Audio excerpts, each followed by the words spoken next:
Man, we got a real boil here too, which is nice. Hey, Tim here, and we are making stovetop mac and cheese in a cast iron skillet. This dish was inspired by one of my childhood comfort foods, I think everyone's childhood comfort food, boxed mac and cheese with hot dogs and peas. In this recipe, I'm going to show you how to make it a little more grown up, a little more elevated, but still simple and easy enough to make during the week. So let's get started. I've got my cast iron skillet preheating here on medium heat because the material itself is so dense and it conducts heat so efficiently that medium heat is pretty much good for everything. So while that's preheating, I'm gonna slice sausage. I'm using chicken sausage and dewy flavored instead of hot dogs. It's a little bit more delicious, a little more grown up. I'm gonna slice it on a bias, which this just means an angle, you know? I do it for two reasons. One, it's super fancy and looks cool. And then the second reason is when you slice something at a bias, at an angle, you have more surface area on the sausage itself, which is nice because more surface area means more searing, means more flavor, more browning. It's better. So I've got 3 sausages here. Gonna slice all of these up.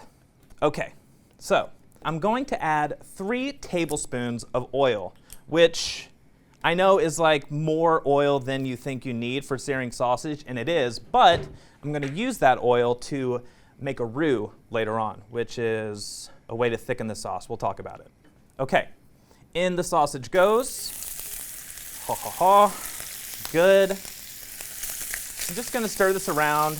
What's happening right now is that the oils from the sausage are mingling with the oil from the pan, and it's gonna flavor everything really well. This will take about 4 to 6 minutes. While that is browning, I'm going to grate some cheese. Here's what I've got.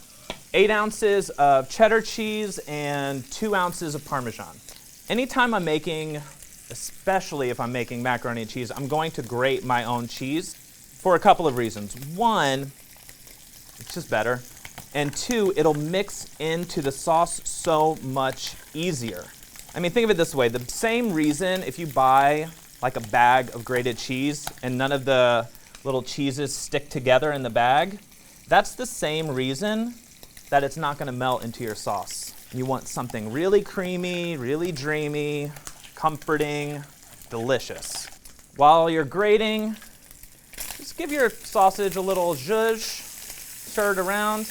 Don't worry about like flipping over each little piece of sausage. If some sausage is more charred than another, it's not a huge concern. It's kind of like when you're cooking with bacon fat. The bacon fat itself is flavoring everything up. It's really good. Now, Parmesan. Parmesan has a little bit more of a like savory flavor to it than the cheddar. It'll just taste kind of rounder and more full.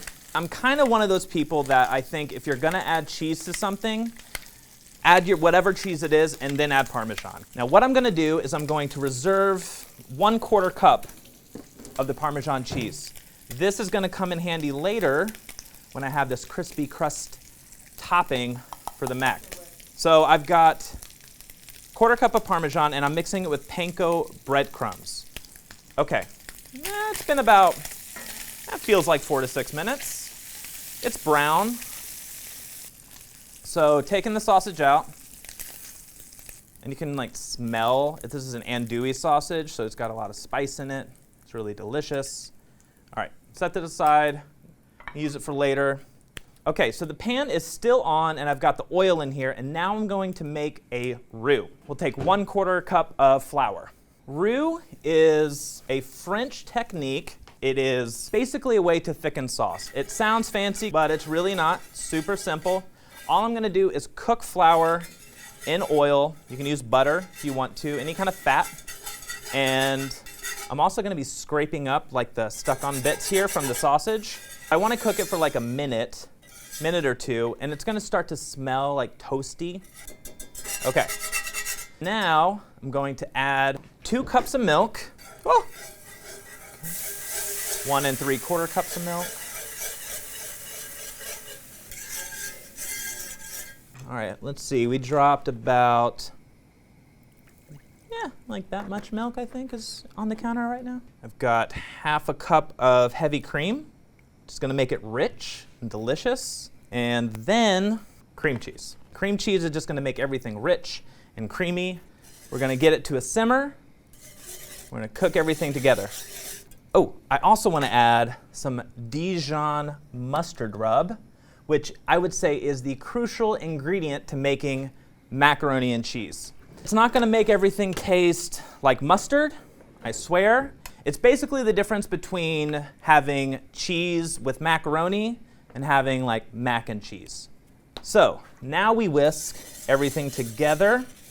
Nice thing about cast iron is that it holds on to heat really well. So bringing something up to a simmer, if your pan is already hot, doesn't take that long, even if you're adding cold milk to it, which is nice. So I'm gonna let this come to a simmer. It's gonna start to get thick. You can already start to see the bubbles. Now I'm going to add my pasta to the boiling water over here.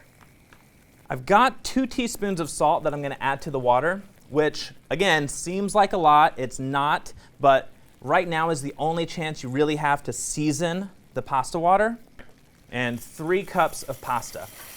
Okay, so I'm going to cook the pasta for 1 minute less than it says on the box. And now I'm going to start adding my cheese to this thick, kind of bubbly mass here. I'm gonna do it in stages and just kind of add the cheese, whisk the cheese, add the cheese, whisk the cheese, that kind of thing.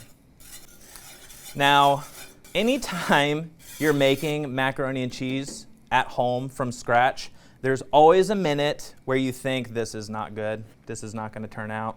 It's all gritty looking, it's kind of coarse, it doesn't look smooth. And there are 2 ways that I'm going to fix that and make sure that this is creamy and rich. One of them is the cream cheese that I already added. And the second thing, which is amazing and crucial, is the water from the pasta itself. It's super starchy from all that pasta, and it's going to somehow, through starch and magic, just smooth everything out. I've added all the cheese, and you can see like it still looks kind of gritty. Don't worry about it, it's fine. Pasta water, it'll fix everything. Okay, the pasta is cooked, but not too cooked, which is crucial.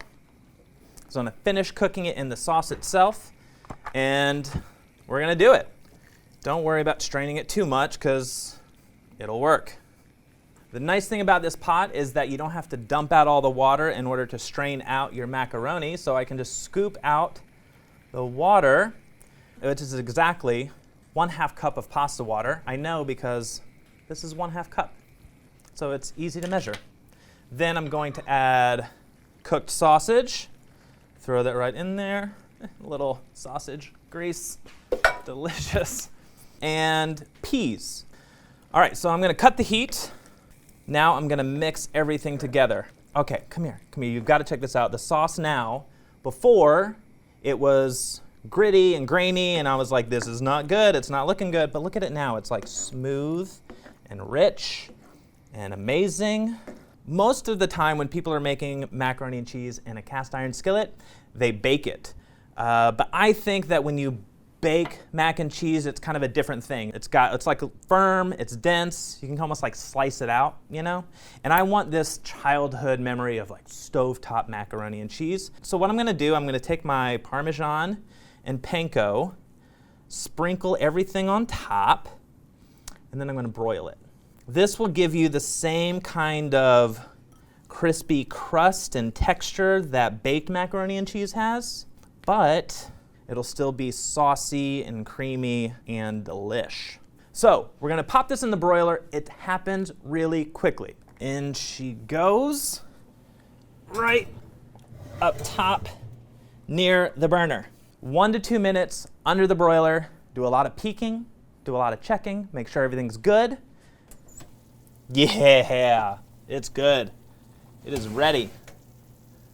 Just a little bit of crisp, a little bit of crunch. Listen, I grew up on a box of macaroni and cheese. I get it. Sometimes you just need that easy win at the dinner table. But this stovetop version of mac and cheese, it gives you that same easy win, and it uses fresh ingredients. It has that beautiful grown-up kind of flair, and that same comfort food flavor everyone will love. You're gonna love it.